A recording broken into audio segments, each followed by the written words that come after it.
Most people have never heard of Casey LaDelle, and that's exactly what makes this story so interesting. Before he had 500,000 subscribers, before the sponsorships and the six-figure view counts, he was just a guy in Bend, Oregon, doing brutal recovery work that nobody ever saw. No cameras, no audience, just mud, steel cable, and jobs that would make most people turn around. Then one day he made a decision, a quiet one, the kind that doesn't feel like much at the time. He picked up his phone and started filming, and nothing in the heavy recovery world would ever look the same again. Bend, Oregon isn't the kind of place that puts people on magazine covers. It's high desert country, cold winters, remote roads, and terrain that chews up vehicles and spits them out. It's exactly the kind of place where a heavy recovery business either survives by being genuinely good or it doesn't survive at all. Casey LaDelle built Cascade Heavy Rescue from the ground up in Bend. Not a franchise, not a corporate operation, a real small business built on real work, off-road recoveries, towing, incident scene management, snow rescues in locations most operators wouldn't touch, the kind of jobs where the vehicle is buried to its axles in the middle of nowhere and the nearest backup is an hour away. Casey handled them anyway. For years, that's all it was, work. Hard, unglamorous, physically demanding work that the rest of the world had absolutely no idea existed. Nobody was filming it. Nobody was documenting what it actually took to drag a loaded tractor trailer out of a ditch on a mountain pass or winch a machine off a rock face in the dark. The heavy recovery industry operated almost entirely in the shadows, skilled operators doing extraordinary things that the public simply never saw. What's easy to miss about this period is what it was building. Every recovery Casey ran was adding to a skill set that most people will never have. Every piece of equipment he learned, every job that went sideways and forced him to improvise, it was all becoming something. He just didn't know yet that one day millions of people would be watching. But that was still a few years away. What most of Casey's early YouTube viewers didn't know, and what even some longtime fans still don't fully appreciate, is that Cascade Heavy Rescue wasn't where his story with heavy machinery began. Before the wrecker, before Bend, Casey reportedly had a life on the monster truck circuit. According to multiple sources, he drove competitively, behind the wheel of trucks like Hot Stuff and Sudden Impact, racing for team owners on the regional circuit. It's about as different a life as you can imagine from backroad recovery work in Central Oregon. Arena lights, roaring crowds, 10,000 horsepower launches over crushed cars, the spectacle of it all. But the circuit has a way of humbling people. It's physically punishing, financially uncertain, and the window for a hired driver can close fast. At some point, Casey walked away from that world and redirected everything he knew about heavy machinery, mechanical instinct, and working under pressure into something more grounded, something he could build and own. That pivot matters more than it might seem, because when Casey eventually started filming recoveries, he wasn't a hobbyist who stumbled into a cool job. He was someone who had already spent years operating at the extreme end of what vehicles can do. He understood load dynamics, equipment failure, and split-second decision-making in a way that only comes from hard experience. That foundation is what separated his content from anyone else who might have pointed a camera at a tow truck. The arena was gone, the audience was gone, but the instincts he'd built, those came with him to every single job. April 2016, Casey LaDelle opened a YouTube channel and uploaded his first video. No production crew, no fancy equipment, no brand deal waiting on the other side. Just a guy who thought the work he was doing was worth documenting and a phone to document it with. The video was called Heavy Haul Through Redwoods. Massive equipment threading through impossibly tight roads carved between ancient trees in Northern California. It wasn't polished. Casey would later describe himself on his own Instagram bio as an off-road recovery amateur and poor-quality video editor. He wasn't wrong, but something about it worked anyway because the work itself was extraordinary and nobody else was showing it. That's the part that gets overlooked when people talk about what Casey built. The decision wasn't just to start a YouTube channel. Plenty of people do that. The decision was to treat his actual job, the dangerous, exhausting, unglamorous job that most operators did in complete anonymity, as something worth an audience's time. That was the bet, and in 2016, with no subscribers and no guarantee anyone would ever watch, it was genuinely a leap of faith. He kept uploading, not because the numbers were exploding, they weren't, not yet, but because the content was real. Every video was a document of actual work. Real recoveries, real problems, real solutions. No script, no staging, no drama manufactured for the camera. The heavy recovery world had existed for decades without anyone paying attention to it. Casey was about to change that, one upload at a time. The growth didn't happen overnight. It rarely does for channels built on real work rather than viral moments. But somewhere along the way, the numbers started moving, and then they didn't stop. What Casey had accidentally stumbled into was a massive underserved audience. Millions of people who had never thought about heavy recovery in their lives suddenly couldn't stop watching it.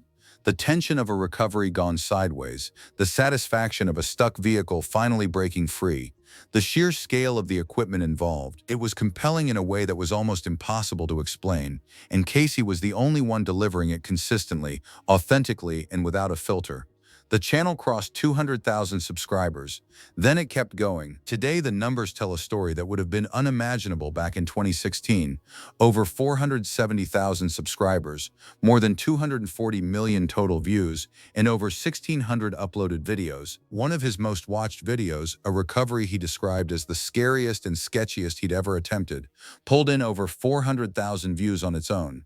But the impact went beyond his own channel. Casey's success demonstrated something the entire recovery community hadn't considered, that this world had an audience. Other operators started filming. Brands started paying attention. A space that had operated completely under the radar for decades suddenly had a public face, and the industry conversation shifted with it. He didn't set out to lead a movement.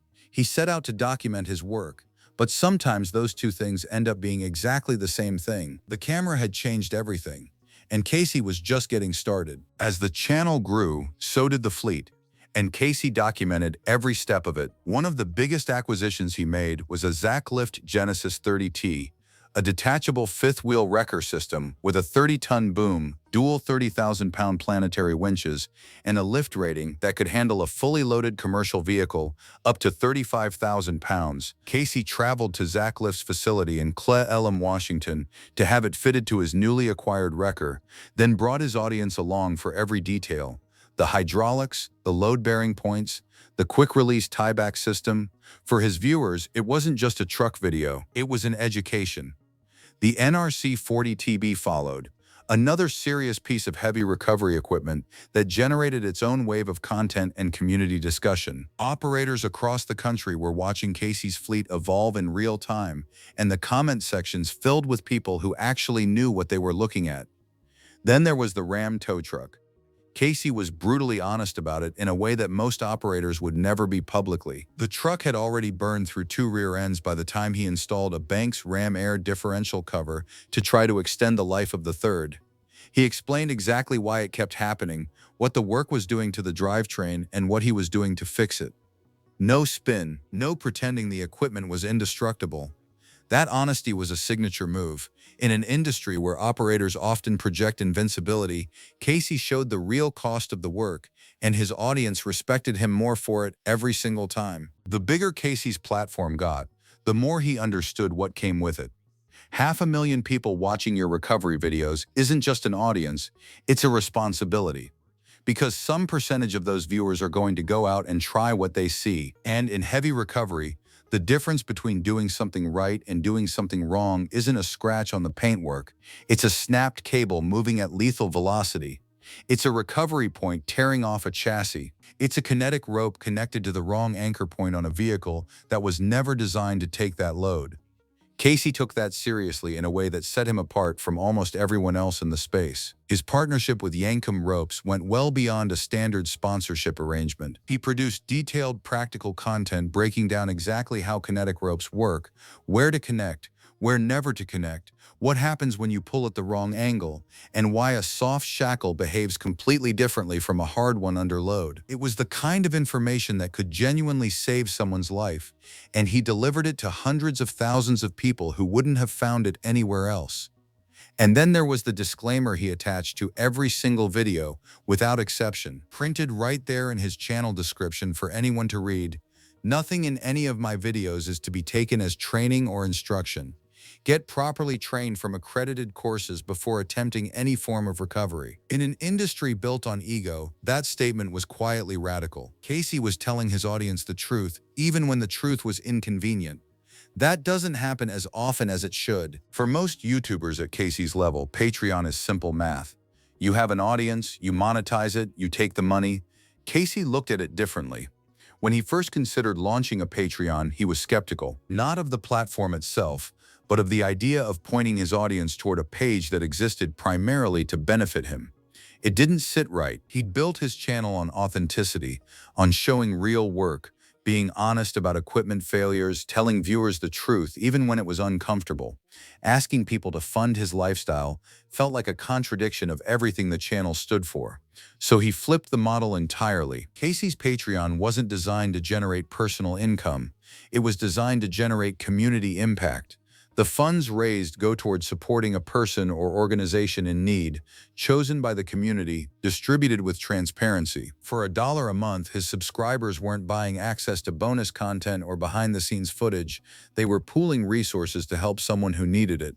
It's a small detail that reveals something significant about who Casey LaDelle actually is beneath the recovery content. The channel was never really about views or subscriber counts or sponsorship revenue, even as all of those things grew. It was about doing good work, being honest, and using whatever platform he had to make things slightly better than he found them. That ethos runs through everything.